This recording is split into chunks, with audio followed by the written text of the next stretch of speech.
Laura Vitale, and on this episode of Laura in the Kitchen, I'm going to show you guys how to make a wonderful meal. It's more than just one recipe, and it's something that I make around this time of year a lot. Okay, now let me go through it a little bit. I'm going to make an apricot glazed pork tenderloin over celery root puree with roasted acorn squash and apples. I know it sounds like it's a lot of stuff, but it's really super easy and simple to make, and you can get it done within 1 hour. Now I know that around this time of year, there's a lot of family gatherings, which is awesome. And most of us have big families over for the big day, but what about those people that only have 3 or 4 people over a Christmas dinner? This is a great menu for that kind of occasion. And you know, it doesn't have to be for Christmas dinner. There's a lot of entertaining around this time of year, so let's do it. Let's go over the ingredients and we'll get cooking. You're going to need a 1.5 pound pork tenderloin, celery root, acorn squash, golden delicious apples, balsamic vinegar, unsalted butter, brown sugar, apricot preserves, Dijon mustard, some sage, some garlic. You're going to need some whole milk and salt and pepper. So there are not that many ingredients for such a great dinner that you're going to have at the end of this. All right, first thing we're going to do is we're going to make the actual glaze to go over the pork tenderloin. But you want to make sure to preheat your oven to 425 right away because you're going to roast a lot of this in that 425 oven. I'm going to take about 1/4 cup of apricot preserves. And this is really nice and sweet. And we're going to balance that with some tangy balsamic vinegar. About a tablespoon and a half. Just like that is awesome. And then we're going to add in some Dijon mustard. This is also going to give that great tanginess, a great balance of tanginess. A nice tablespoon of that. Some salt and pepper. Make sure to season constantly. Beautiful, just like so.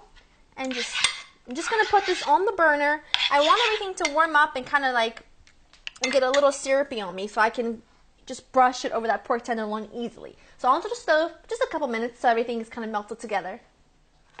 I have my apricot mixture nice and warm and spreadable, which is exactly what I want. Now I took a little baking pan just like that and put aluminum foil at the bottom, just because there's a little sugar in the apricot marmalade, apricot preserves, and it can burn. And I just want easy cleanup. And I also sprayed with a little bit of nonstick cooking spray to ensure that the pork loin doesn't stick. And now I'm just going to season it well with salt and pepper. This is the only chance you have to seasoning the meat itself. Alright, now we're going to take this mixture and we're just going to kind of spoon it over the top, and then we're going to use a pastry brush we're going to put 3/4 of it down and reserve 1/4 of it, and then 10 minutes before we take it out of the oven, we're kind of going to spoon the rest of it on there. It smells amazing. And it's going to be a great, sweet, sticky, tangy, awesome. Alright, this is it for the pork loin. It's that simple. Alright, so this is going to go into the oven for 40 minutes, 35 to 40 minutes. You want to check it with a thermometer, and you want it to reach 150. And that's it. No over that, because otherwise it'll dry out. So into your 425 oven for about 35 to 40 minutes. Check on it at 35 minutes. Alright, here she goes. So I have my acorn squash here, and what I'm going to do is I'm going to cut it in half, which is a little bit difficult. Well, it really isn't. You just got to be careful. Cut it in half lengthwise, like so. Try to get it as even as possible. Awesome. I'm just going to use this plate as the trash plate. Scooping out all the seeds. I'm just going to quarter each half, like so. And 2 pieces per person is plenty. There we go. Alright, we have those on here. Now what are we going to do? Now what we're going to do is take our softened, unsalted butter, and it has to be room temperature to work for this.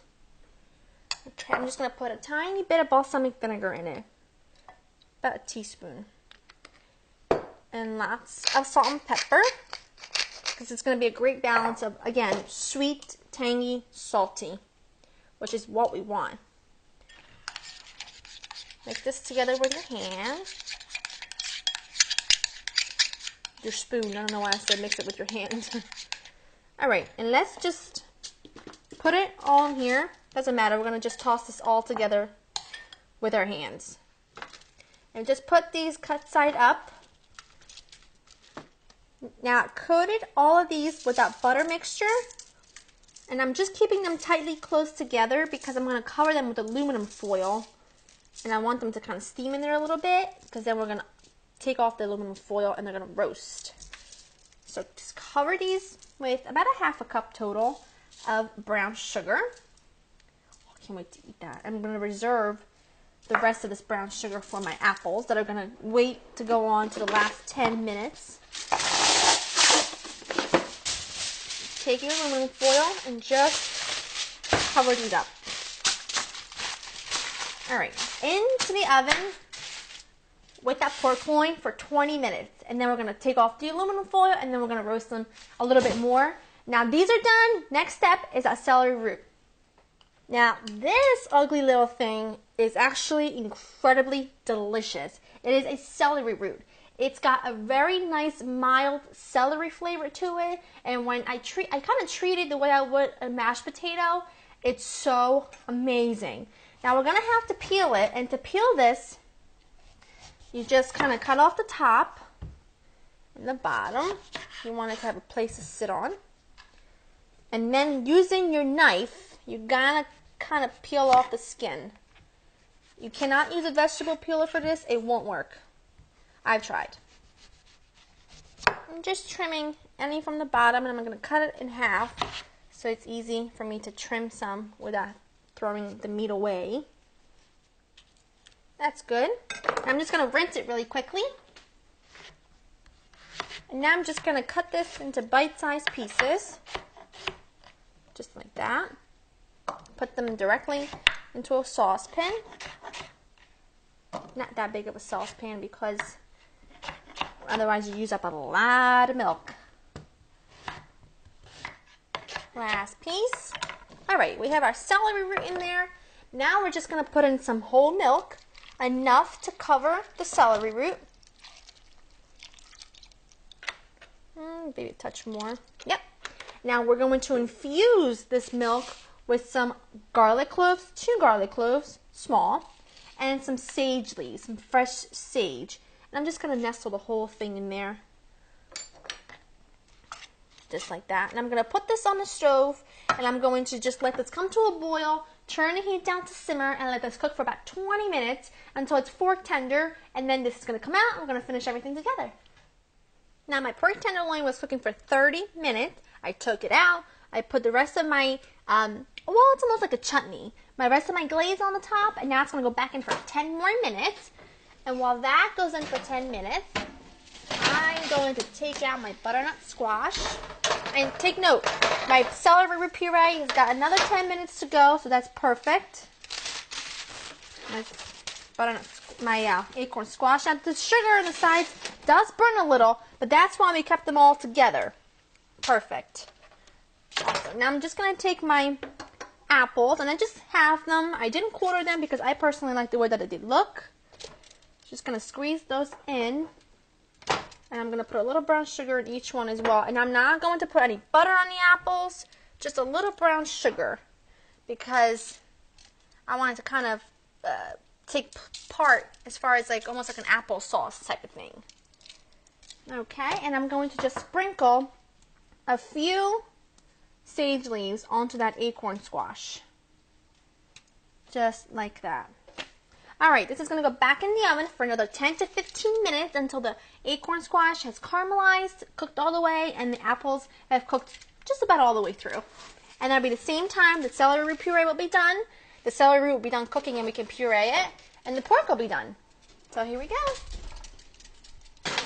My celery root is perfect and it's fork tender, which is exactly what I want. So now I'm going to just strain this. And I want to keep the liquid, so don't throw that out. I'm just going to fish out that sage because it's done its job. I don't want to get rid of that though. Oh, it smells so good. It just infused so much flavor. And I got that garlic right there. Probably should have put the garlic into a cheesecloth, but I want that other clove of garlic to kind of stay in there because I want it to infuse its flavor.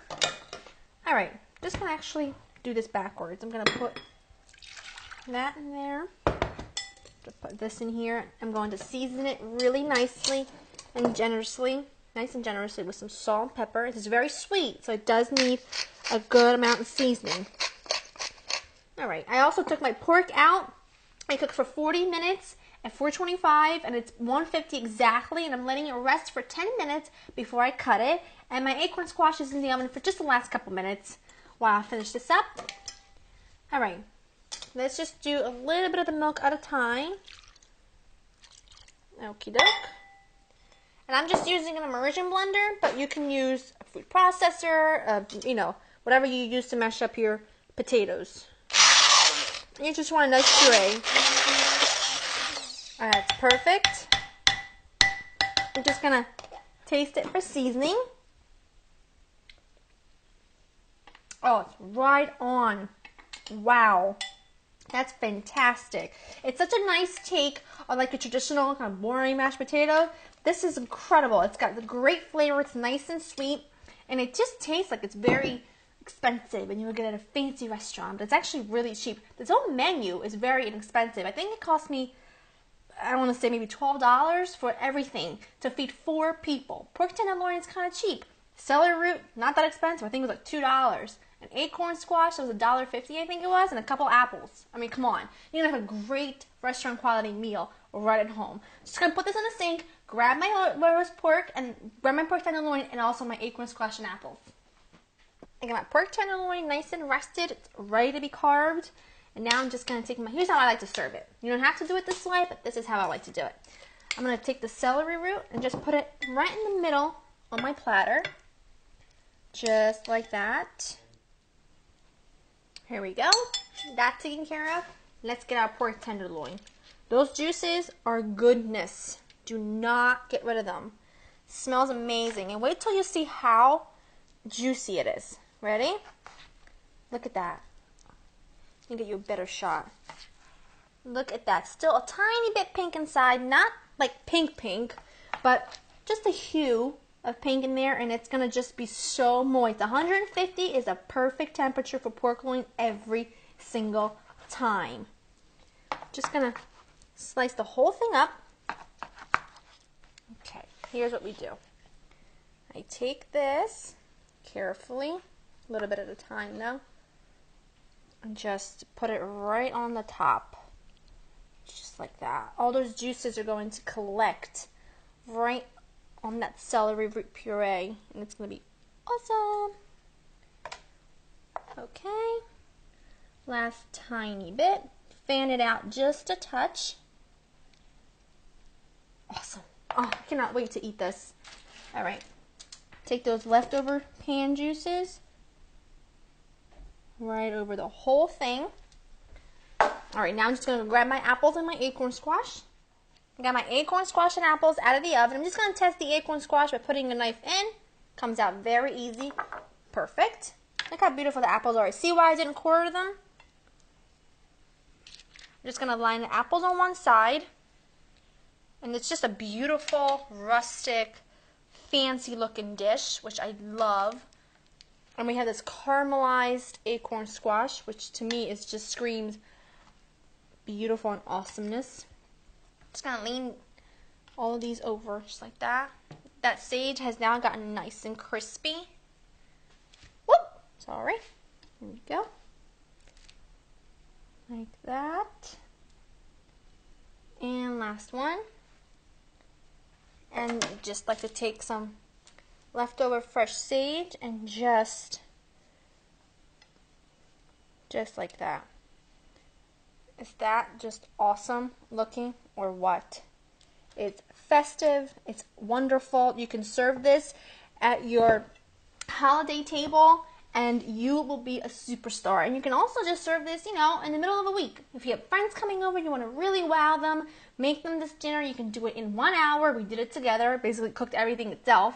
And it's just a really nice, wonderful restaurant quality meal that you can have right at home. It's wonderful and it's easy, it's inexpensive, and it's definitely a wow factor.